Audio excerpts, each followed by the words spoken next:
Hello everyone, praise the Lord Jeshu. I hope all are fine. So today we shall be talking about the heart of God. आज हम बात करेंगे God के बारे में, उनके हार्ट के बारे में कि गॉड का हार्ट जो है वो किस टाइप का हार्ट है, कैसा हार्ट है. Today we will talk about the heart of God. The heart of God is a merciful heart, and Jesus is also merciful. His Father God is also merciful, and that's why we call it sacred heart. Which means वो God का जो दिल है, उनका जो heart है वो बहुत merciful है, वो दया से भरा हुआ है. उसे हम सेक्रेड हार्ट भी कहते हैं, यानी पवित्र पवित्र हृदय. And that's why we call it sacred heart also, because he is our heavenly father. He is always forgiving us. He is full of mercy, love and compassion. He loves us dearly, so we call it sacred heart. यानी God का जो दिल है वो प्रेम से भरा हुआ है, वो दया से, मर्सी से भरा हुआ है. वो हमेशा हमसे सदैव प्रेम करते हैं, इसलिए गॉड के दिल को हम सेक्रेड हार्ट भी कहते हैं. Today we shall be talking about the heart of God. And the Bible says in 1 John chapter 4 verse 19, we love God because he first loved us. यानी बाइबल कहती है हमने ईश्वर से इसलिए प्रेम किया क्योंकि ईश्वर ने हमसे पहले प्रेम किया. गॉड ने हमसे पहले प्रेम किया, इसलिए हम उनसे प्रेम करते हैं. This is the love of God that he gave his only begotten son for us so that we may have eternal life. यानी परमेश्वर ने अपना प्रेम कैसे दर्शाया, अपना इकलौता बेटा यीशु हमारे लिए देकर, और उसने अपने इकलौते बेटे यीशु को दुनिया में भेजा. उन्होंने हमारे अपनी जान दी ताकि हम लोग पाए हमेशा की जिंदगी, यानी इटर्नल लाइफ. ऐसे जॉन 3:16 में लिखा है. Greater love has no one that he may give his life for his friends. Jesus कहते हैं जॉन चैप्टर 15 वर्स 13 में कि ऐसा कभी किसी ने प्रेम नहीं करा एक दूसरे से कि कोई अपने प्राण किसी के लिए दे दे. और यीशु ने हमसे सबसे ज्यादा प्रेम किया, और वो प्रेम कैसे दर्शाया, अपने प्राण हमारे लिए देकर.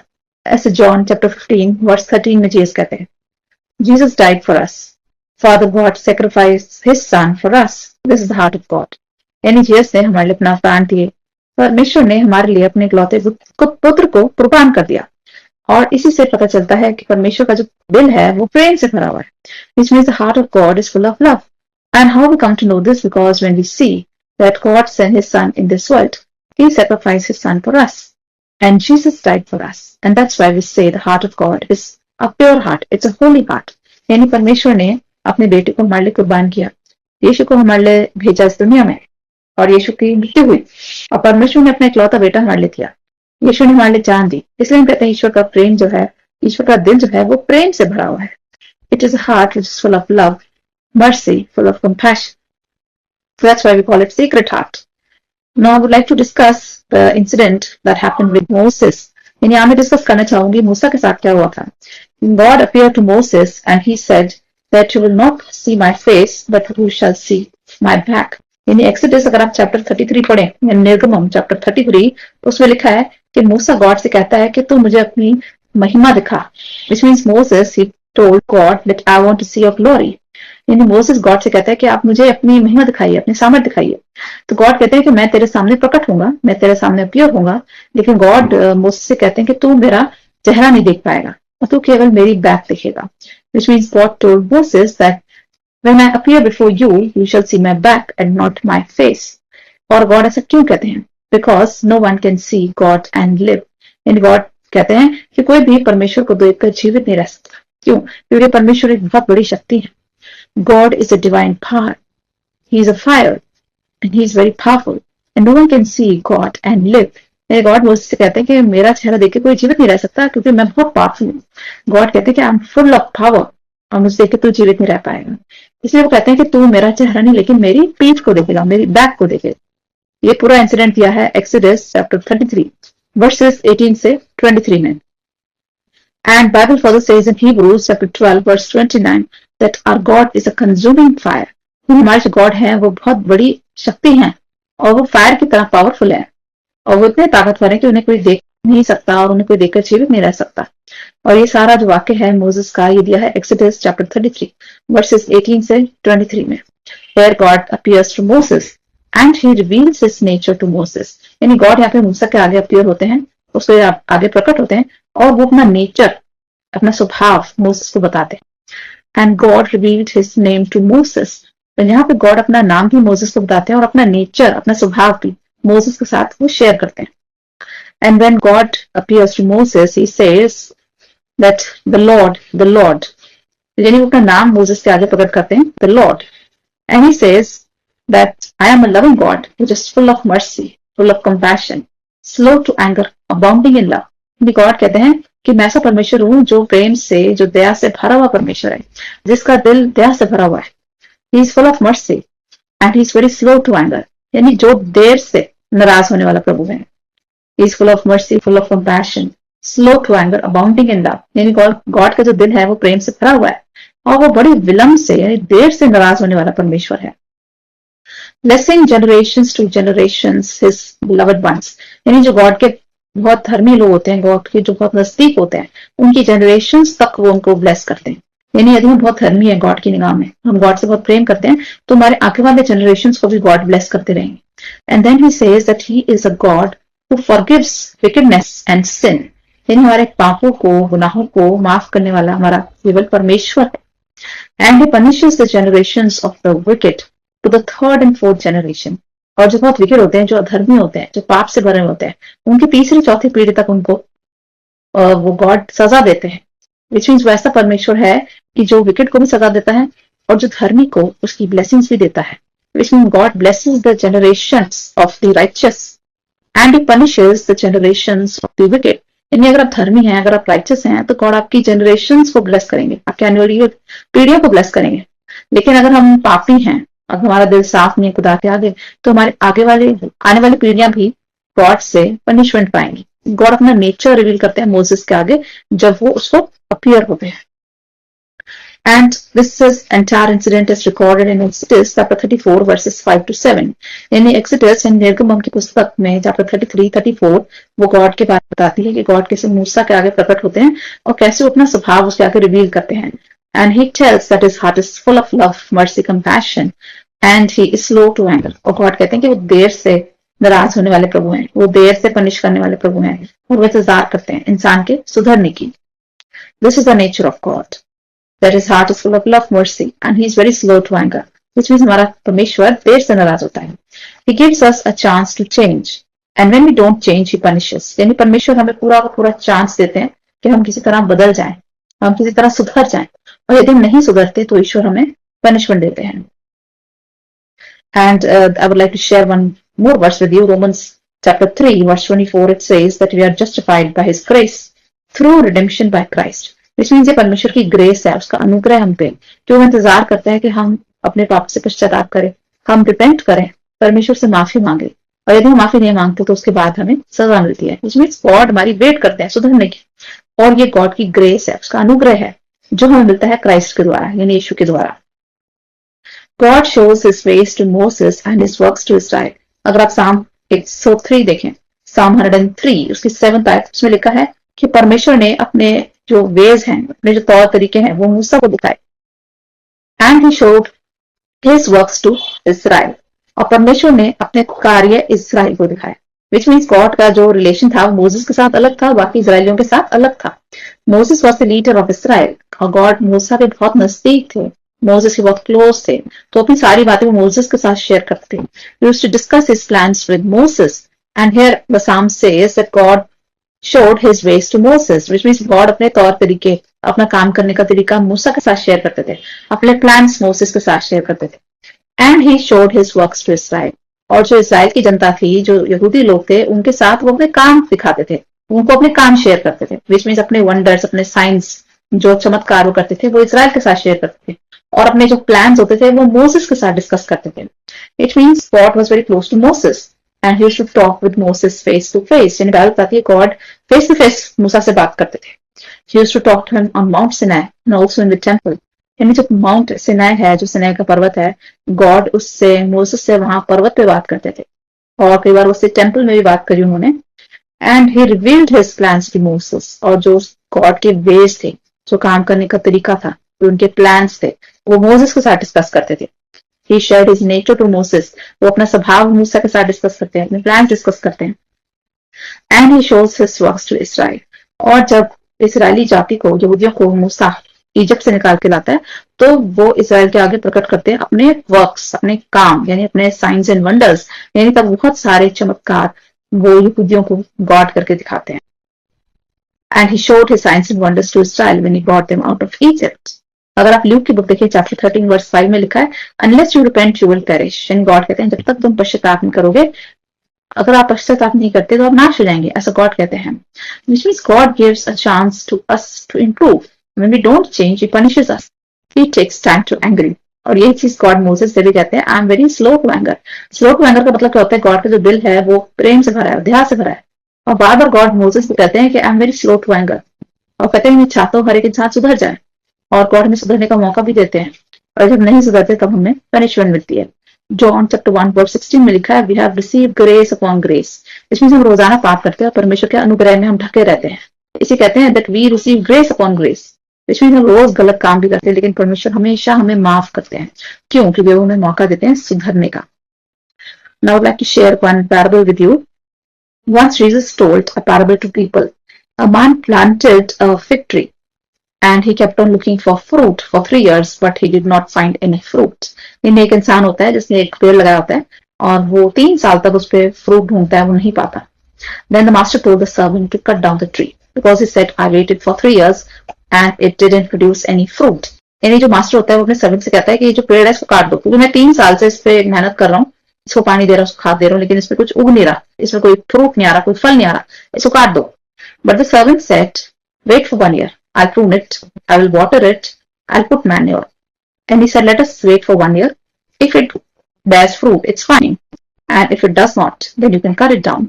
इसका जो सर्वेंट होता है वो कहता है 1 साल और है, जो आपने 3 साल वेट करा इस ट्री का, आप 3 साल तक फ्रूट ढूंढते रहे, इस पे नहीं आया, 1 साल और वेट कर लो। तो उसका सर्वेंट कहते हैं मैं 1 साल इस पेड़ पे मेहनत करूंगा, मैं इसमें बहुत पानी डालूंगा, खाद डालूंगा और इसको फर्टिलाइज करने की कोशिश करूंगा, और इसमें फ्रूट आता है तो ठीक है, आप इसको छोड़ देना, और अगर फ्रूट नहीं आता तो आप इसको काट देना। This is recorded in Luke chapter 13 verses 6 to 9. Now same things happen with us. यानी जैसे वो मास्टर जो होता है वो 3 साल तक वेट करता है पेड़ में किसी तरह से फ्रूट आ जाए, वैसे गॉड भी हमारी वेट करते हैं, वो इंतजार करते कि हम सुधर जाए, वो मौका देते हैं हमें सुधरने का। और सर्वेंट कहते हैं 1 साल और वेट करो, which means God keeps waiting for us. He wants us to improve. He wants us to change. और जब वो सर्वेंट कहता है अगर ये पेड़ में फल नहीं आता तो आप काट देना, और अगर हम नहीं सुधरते तो परमेश्वर हमें फिर सजा देते। Same things happens with us when we do not bear fruit, when we do not grow as a person. God keeps giving us chance, but when we refuse to repent, God punishes us. मतलब जब हम पश्चाताप करने से मना कर देते हैं, अपने गुनाहों की माफी नहीं मांगते, नहीं सुधरते, तब परमेश्वर हमारा नाश करते हैं, हमें सजा देते हैं। When we do not repent and keep sinning, God will punish us. This is written in Luke chapter 13 verse 5 also. Which means जब हम पश्चाताप नहीं करेंगे तो obviously we will receive punishment for it. Now God's patience is not his slowness or weakness. यानी परमेश्वर जो है he is a very patient God, which means वो बड़ा सब्र रखने वाला परमेश्वर है। मैंने अभी पढ़ा कि उसका हार्ट जो है, उसका दिल जो है वो फुल ऑफ मर्सी है, फुल ऑफ कंपैशन। यानी परमेश्वर का जो दिल है वो प्रेम से भरा हुआ है, वो दया से भरा हुआ है, मर्सी से भरा हुआ है, और वो पेशेंस रखते हैं। हमारा परमेश्वर है वो सब्र रखने वाला परमेश्वर है। But sometimes we misunderstand his patience, which means God's patience is not slowness or weakness. यानी परमेश्वर हमारे साथ इतना सब्र करते हैं तो उससे हम समझते हैं परमेश्वर की कमजोरी। यानी हम सोचते हैं कि परमेश्वर है, हम पाप कर रहे हैं, परमेश्वर में नहीं देखता, हम उसे उनकी वीकनेस में ले जाते हैं। हमें लगता है परमेश्वर इतनी पेशेंस रखते हैं तो वो बहुत कमजोर है, वो बहुत वीक है, but this is wrong. 2 Peter chapter 3 verse 9 में लिखा है कि कुछ लोग सोचते हैं कि God's patience is not his slowness और वीकनेस। यानी परमेश्वर अगर वो सब्र रखने वाला परमेश्वर है तो कमजोर नहीं है, वो दयालु है, इसलिए वो सब्र रखता है। We think we can continue with evil deeds, we can continue with sin, and God will not see, but God is watching us and he punishes us for our evil deeds. यानी कई बार हमें लगता है कि हम गलत काम कर रहे हैं, पाप कर रहे हैं, लेकिन कोई नहीं देखा, लेकिन परमेश्वर देखा है, और फिर उसका हमें फिर प्रतिफल भी मिल रहा है। And God is a righteous judge. Bible बताती है परमेश्वर एक जज की तरह है और वो इंसाफ करने वाला प्रभु है। He is a righteous judge who expresses wrath every day. यानी बाइबल कहती है God is a righteous judge. He expresses his wrath every day. यानी परमेश्वर जो है वो न्याय करने वाला प्रभु है और वो रोजाना न्याय करता है। As Psalm chapter 7 verse 11 में भी लिखा है। Sometimes we think the wicked are flourishing and the righteous are perishing, but God gives time to the wicked to change. यानी कई बार हमें ऐसा लगता है हमारे आसपास कुछ विकेट लोग होते हैं और वो बहुत फल रहे होते हैं, फूल रहे होते हैं, बहुत ब्लेसिंग भी पाते हैं। You know, sometimes we see wicked people around us and we think why they are being blessed. हमारे आसपास बुरे लोग भी होते हैं, विकेट लोग भी होते हैं, अधर्मी लोग, पापी लोग भी होते हैं, और हमें लगता है इनको इतनी ब्लेसिंग कैसे मिल रही है। और ये इतना एंजॉय कैसे कर रहे हैं, इनके पास इतना पैसा कैसे है, और इतने नौकर हैं, इतनी आराम से घूम रहे हैं, and they are flourishing, they are enjoying life, and the righteous are perishing. और हमें लगता है कि जो धर्मी है वो बेचारा गरीब है, उसके पास मुसीबतें हैं, संकट है, और बेचारा तबाह होता जा रहा है। कई बार हमारी लाइफ में ऐसी सिचुएशन आती है, but God waits for the wicked to change, यानी परमेश्वर जो है वो विकेड मनुष्य को, अधर्मी को चांस देता है कि वो सुधर जाए। इसलिए परमेश्वर उसको फलने फूलने देता है, इंतजार करता है कि सुधर जाए, वापस आ जाए। और फिर जब वो नहीं सुधरता तब परमेश्वर उसको पनिश करते हैं। God gives chance to the wicked to change, otherwise judgment is waiting for the wicked. Do not take God's patience as his weakness. God's patience means salvation. In 2 Peter chapter 3 verse 15 में लिखा है God's patience means salvation.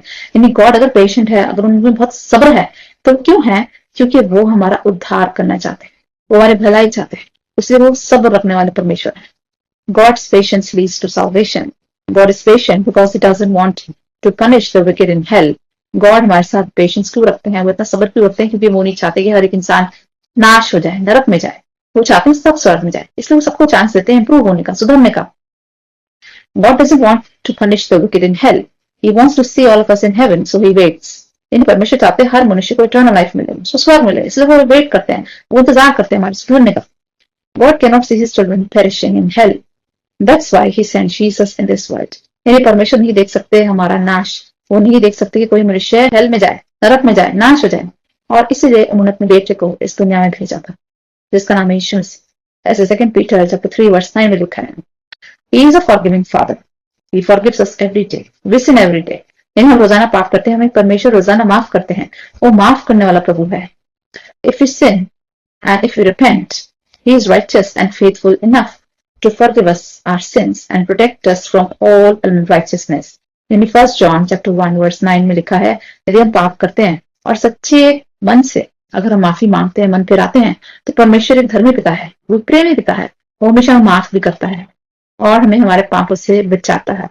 हमारे पापों से बचाने के लिए ही यीशु इस दुनिया में आए, क्योंकि हम पापी लोग हैं, हम पाप के साथ पैदा होते हैं और पाप हमारे अंदर भीतर है और हम पाप से बच नहीं सकते। हम रोजाना कोई ना कोई गलत काम करते हैं और इसीलिए यीशु मसीह इस दुनिया में आए थे, ताकि हमारे पापों से छुटकारा मिले, हमें हमारे पापों से माफी मिले। Remember the story of Adam and Eve, how they sinned. God saved Adam and Eve when they sinned. यानी परमेश्वर ने आदम हवा को माफ कर दिया था जब उन्होंने वो forbidden food खाया था। When Adam and Eve they sinned by eating the forbidden fruit, God could have killed them and put them in hell. यानी अगर आप याद करें आदम हवा की कहानी, जब वो फ्रूट खाते हैं जिसे गॉड ने खाने के लिए मना किया था, आप सोचिए अगर गॉड को उन पर गुस्सा आता तो उनका नाश भी कर सकते थे। एडम और ईव ने वो जो फल खाया था जिसे खुदा ने खाने को मना करा था, उन्होंने गॉड के कहना नहीं माना, गॉड के बातों का उल्लंघन करा। परमेश्वर उनसे नाराज तो होते हैं लेकिन उनका नाश नहीं करते। गॉड अगर चाहते तो एडम और ईव को वो हेल में भी फेंक सकते थे, वो उनको मार भी सकते थे, उनकी जगह एक और नया जोड़ा बना देते, एक नया एडम और ईव बना देते, उनको खत्म कर देते, तबाह कर देते, मार देते, हेल में फेंक देते। गॉड ने ऐसा नहीं किया। God didn't kill Adam and Eve. Neither God put them in hell when they sinned, but God forgave them. परमेश्वर ने उनको मौका दिया सुधरने का। When Adam and Eve sinned by eating the forbidden fruit, God could have killed them and put them in hell. He could have created another man. Which means कि God आदम हवा को मार सकते थे, उनका नाश कर सकते थे, क्योंकि उन्होंने उनके बातों का उल्लंघन करा था, उनके हुक्मों का उल्लंघन किया था। तो गॉड चाहते तो अपने लिए एक नया मनुष्य बना लेते, नया एडम और ईव बना लेते, उनको खत्म कर देते, नष्ट कर देते, समाप्त कर देते, पर गॉड ने ऐसे नहीं किया। गॉड ने दिया उनको मौका सुधरने का, उनको माफ करा। He forgave them though they disobeyed. He spared them. यानी गॉड ने उनकी लाइफ को बचा दिया था, which means गॉड ने उनको सजा नहीं दी, उनको माफ कर दिया था, उनको छोड़ दिया था। And through Adam and Eve, sin entered into this world. यानी आदम हवा के द्वारा ही पाप इस दुनिया में आया, लेकिन फिर भी गॉड ने उनको माफ दी, उनको नाश नहीं करा। He created salvation plan for mankind. God को मालूम था कि अब sin इस दुनिया में एंटर हो चुका है, इसके लिए उन्होंने बनाया salvation plan, sin को हटाने के लिए दुनिया से। He sent his son Jesus in this world to save the world through him. यानी तब परमेश्वर ने प्लान करा कि अपना बेटा यीशु भेजूंगा जब पाप इस दुनिया में आए आदम हवा के द्वारा। तो गॉड को मालूम था सारी मनुष्य जाति पाप करेगी, यानी पाप हमारे अंदर एंटर कर गया। और तब गॉड ने भेजा अपने बेटे यीशु को हम लोगों को हमारे पापों से छुड़ाने के लिए, ताकि हम में से कोई भी हलाक न हो, नरक में न जाए, बल्कि इटर्नल लाइफ पाए। This is written in John chapter 3 verse 17 that Jesus came into this world to save the world and not to condemn the world. यीशु मसीह दुनिया में आए हम लोगों को बचाने के लिए, हम पे कर्म के आगे देने के लिए नहीं। Sin came through Adam. Romans chapter 5 verse 12 में लिखा है कि पाप जो है वो आदम के द्वारा है, क्योंकि आदम ने पाप किया और हम सब आदम की संतान है, इसलिए हम भी पाप करते हैं। Because Adam sinned, sin entered into this world, and we all sin because we are children of Adam and Eve. Sin came into this world and came death through Adam. यानी आदम ने जब पाप करा दुनिया में, एक तो sin तो आया और साथ में क्या आई? डेथ आई। We all sin and fall short of glory of God. और क्योंकि आदम ने पाप करा इसलिए हम भी रोज पाप करते हैं और परमेश्वर से महिमा से हम दूर हो गए। ऐसा रोमन्स चैप्टर 3 वर्स 23 में लिखा है कि all have sinned, fall short of glory of God. क्योंकि मनुष्य ने पाप किया इसलिए ईश्वर से वो दूर हो गया, क्योंकि हम रोजाना पाप करते हैं और पाप हमें परमेश्वर से अलग करता है, परमेश्वर से दूर करता है। But we are saved through one righteous act of Jesus Christ. लेकिन यीशु मसीह ने एक अच्छा कार्य करा जिसके द्वारा हम सब बचाए गए। तो कौन सा कार्य था? जब उसने क्रूस पर अपनी जान दी। But we are saved through one righteous act of Christ that is written in Romans chapter 5 verse 18. Romans chapter 5 verse 18 कहती है कि यीशु मसीह के एक अच्छे कार्य की वजह से, उसके क्रूस पे मरने के कारण हम सब बचाए गए। जबकि आदम के द्वारा मृत्यु आई, यीशु के द्वारा अनंत जीवन आया। Adam brought death in this world and Jesus brought eternal life in this world. That is through one obedience act we are saved. Obedience act of Jesus. He died on the cross. He was so obedient to the point of death. यानी यीशु मसीह ने अपने पिता का कहना माना। He was so obedient to his father. यानी Jesus ने अपने पिता का कहना माना और क्रूस पे चढ़ गए, और इस कार्य के द्वारा हम सब बचाए गए। आदम के द्वारा मृत्यु आई, यीशु के द्वारा आया जीवन, यानी अनंत जीवन। Adam brought death and Jesus brought eternal life to us. So we receive eternal life and eternal forgiveness of our sins. यीशु मसीह ने हमेशा के हमारे गुनाह पाप माफ कर दिए और दी हमें हमेशा की जिंदगी। ऐसे रोमन्स चैप्टर 5 वर्स 21 में भी लिखा है। Through disobedience of one man, we receive death and we are made sinners. यानी एक आदमी ने disobedience करा। कौन था वो? एडम। एडम ने गॉड को डिसोबे करा, गॉड की आज्ञाओं का उल्लंघन किया और उसके द्वारा आई मृत्यु और हम सब पापी ठहराए गए। यानी आदम के पाप के द्वारा हम में भी पाप आया। We all sin and we are made sinners through Adam. आदम ने हम सबको पापी ठहराया। ऐसे रोमन्स चैप्टर 5 वर्स 19 में लिखा है। Adam brought sin in this world, so we became sinners. आदम की वजह से दुनिया में पाप आया और हम सब पापी माने गए, पापी ठहरे गए। And through the obedience of Christ we receive eternal life. लेकिन जब यीशु दुनिया में आया, जब उसने एक अच्छा कार्य करा, अपनी जान दी, तो हम सबको गॉड ने धर्मी ठहराया। Which means हम सब पापी से क्या बन गए? धर्मी बन गए। यीशु मसीह के क्रूस पे बलिदान दिए जाने के द्वारा we are saved from hell, we are saved from eternal punishment, and we are made righteous. Which means because of the sin of Adam we are made sinners, and because of the death of Jesus on cross we are made righteous. यानी आदम ने सिन करा और हम सब पापी बन गए, Sinners ठहराए गए, और जीसस ने क्रूस पे अपनी जान दी और उसके द्वारा हमें पापों से मुक्त करा और हम सबको धर्मी बना दिया। Which means Jesus, when he died on the cross, he gave us eternal life and he made us righteous in the eyes of God. और यीशु ने हमें परमेश्वर की निगाह में एक धर्मी इंसान ठहराया, हमारे पापों से मुक्त करके। This is written in Romans chapter 5 verse 19. This is the heart of God. यही परमेश्वर का हृदय है, ये परमेश्वर का दिल है, उसका हृदय है। उसका हृदय को हम सीक्रेट हार्ट कहते हैं। His heart is full of love, mercy, compassion. His heart is a holy heart because he sacrificed his son for us. क्योंकि परमेश्वर ने यीशु को हमारे लिए बलिदान करा। उनका दिल कितना अच्छा है कि अपने बेटा कोई किसी के लिए कुर्बान नहीं करता, इकलौता बेटा। God had only one son, Jesus, and he sent him into this world and he sacrificed him for us. परमेश्वर का एक ही बेटा था यीशु, वो भी उसने हमारे लिए कुर्बान करा। इससे पता चला परमेश्वर का दिल कितना प्रेम से भरा है हमारे लिए। His heart is full of love. This is the heart of God. He sent his son Jesus in this world to save us from our sin. After the disobedience of Adam and Eve, God said, man will crush enemy's head. यानी जब आदम और हवा God को disobey करते हैं तो God उनको श्राप देते हैं। वो कहते हैं कि जो शैतान है वो आपकी हील पर डंक मारेगा और जो इंसान है वो उसका सर को कुचलेगा। Which means after the disobedience of Adam and Eve, God said that man is going to crush Satan's head. Now which man? यहाँ पे गॉड किस इंसान की बात कर रहे थे? He was talking about Son of Man, that is Jesus. God यहाँ पे कहते हैं कि जो जीसस हैं, जो खुदा के बेटे हैं, वो शैतान का सर पूछ लेगा। और उन्होंने शैतान का सर कब पूछला? जब उन्होंने अपनी जान दी क्रूस पे। अपनी मृत्यु के द्वारा उन्होंने शैतान को हमेशा के लिए जीसस ने हरा दिया।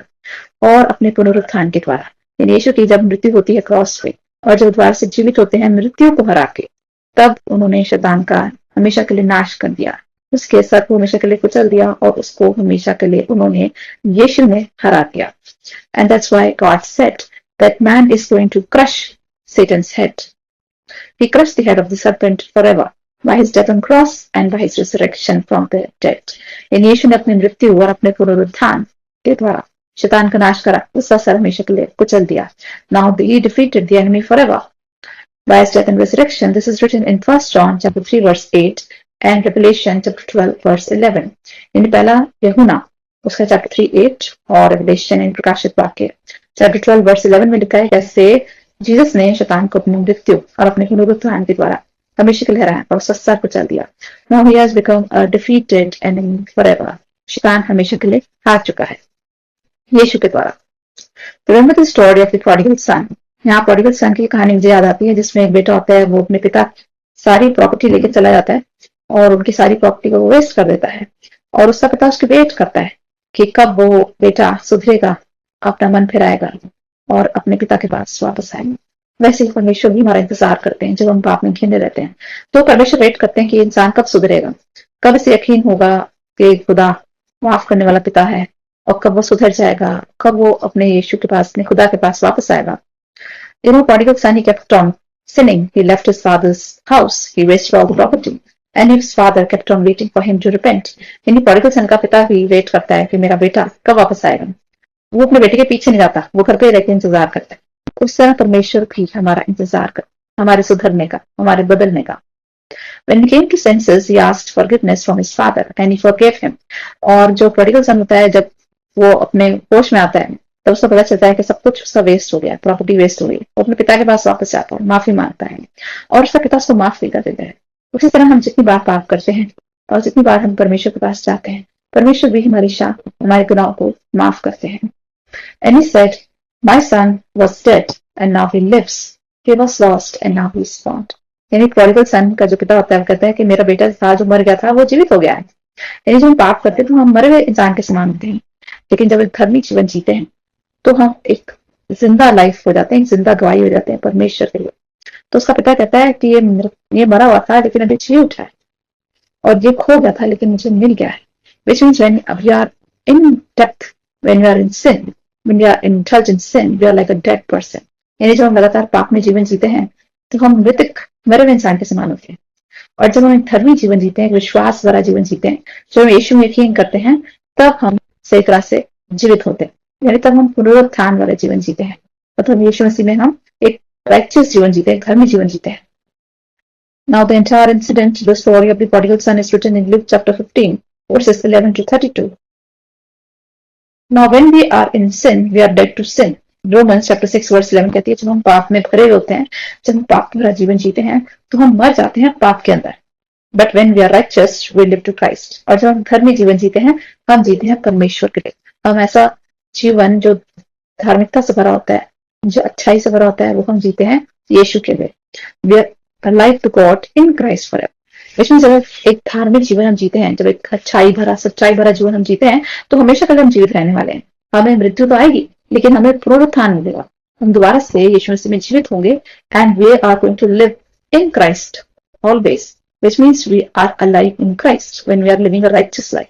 जब हम एक धार्मिक जीवन जीते हैं तो हम जीवित रहते हैं प्रभु में, यीशु में, और तब हमें मिलता है अनंत जीवन, यानी पुनरुत्थान। हमें मृत्यु हमारा कुछ नहीं बिगाड़ सकती। हम थोड़ी देर के लिए मरेंगे तो सही, लेकिन हम दोबारा से जीवित होंगे यीशु में। When we are in sin, we are dead, but when we are living a righteous life, we are alive in Christ. which means जब हम एक धार्मिक जीवन जीते हैं, तब हम प्रभु में जीवित रहते हैं, क्योंकि हमें पता है हमें एक नया जीवन मिलेगा, इटर्नल लाइफ मिलेगी, स्वर्ग मिलेगा यीशु के साथ। When we are righteous, we live to Christ.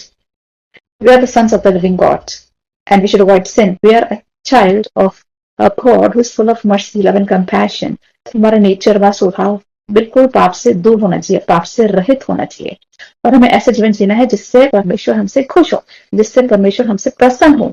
और वो जीवन कैसे जी सकते हैं जब हम पाप से दूर रहते हैं, जब हम एक धार्मिक जीवन जीते हैं, एक अच्छाई से भरा हुआ जीवन, एक सिधाई से भरा हुआ जीवन, ऐसा जीवन जो परमेश्वर को पीछे जाता है, जो पाप से और बुराई से हमेशा दूर रहता है, और तब हम हमेशा जीवित रहते हैं परमेश्वर यानी यीशु मसीह।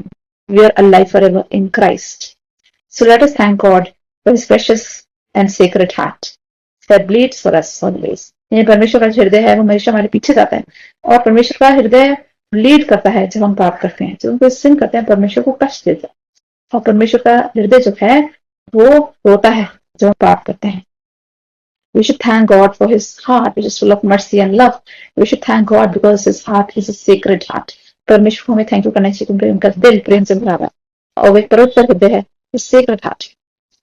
We must do good deeds and we must be strong in faith to please God, to please the heart of God. हमें ऐसा जीवन जीना है जो पाप से दूर हो और जो एक विश्वास भरा जीवन हो, इसमें से ऐसा जीवन जो कि धार्मिक जीवन हो, जहां हम खुदा के पीछे जाएं, धर्म के पीछे जाएं, हमेशा धार्मिक काम करें, अच्छे काम करें, परमेश्वर को भी प्रसन्न करें और मनुष्य को भी प्रसन्न करें, कभी पाप ना करें, और अपना विश्वास परमेश्वर में कायम रखें। तब हम परमेश्वर के हृदय को खुश करते हैं। I would like to pray for all of you. Heavenly Father, we come before you with our prayers. Father God, we thank you so much for this beautiful message that you shared with us today. You shared your nature with us today, and you explained us that how is your heart, a heart which is full of love, mercy, and compassion. That you are a forgiving Father, a loving Father, a merciful Father. That your heart is full of love, and that you are very slow to anger. We thank you, Father God, for this heart of yours, for your heart longs for us, and you love us dearly, and you long to see us in front of you always. Father God, we plead that you're going to live with us forever, that your presence is going to be with us all the time, that the Holy Spirit is going to abide in our hearts, the Holy Spirit is going to rest upon us, and that you're going to stay with us forever. You're going to guide us on the path of truth, for you are the way, the truth, and life. Father God, we pray for the viewers who are watching this video. We place the viewers at your feet to apply your holy blood to all our viewers, that you're going to fulfill all their plans and dreams, that you're going to bless the desires of their heart. You are going to bless the work of their hands. You're going to bless all their endeavors. We pray for all the students who appear for the entrance exams. Enable them to clear the exams. We pray for all those students who are studying hard. We pray for all the students who are weak in studies. Bless them with divine wisdom. Help them to study well. Help them to score good marks. We pray for all the elderly people. We pray for the people who are seeking jobs. Bless them with good jobs. Bless them with their desired jobs. We pray for all those who are facing any kind of sickness, any kind of infirmities in their bodies. We pray for all those who are in the clutches of the enemy, the clutches of the evil one. Deliver, Lord, from the clutches of the evil one. We pray for all those who are seeking healing in their bodies. Bless every organ, every tissues, every part of their body so that they may receive supernatural healing. Father God, we pray for all the elderly people, the aged, the old, the widows, the orphans, the helpless, the needy. Bless each one with the desires of the heart. Father God, we pray for the senior citizens. We're going to bless them with good health and long life. Father God, we seek the presence of the Holy Spirit. O Holy Spirit, stay with us forever. Abide in our hearts. Walk with us all the time. Father God, enable us to pray very hard. Enable us to read the Bible, to read the scriptures, to walk on the scriptures, to follow the word of God, to meditate on the word of God, and to believe in the word of God. Father God, enable us to have a strong walk with you all the time. We give all glory and honor to your name. We ask this prayer through Jesus Christ, Lord. Amen.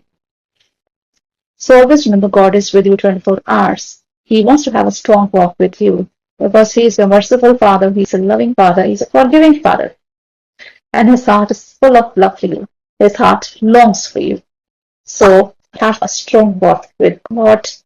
Walk in faith, walk in love, live a life which is in Christ. Take care. Bye bye.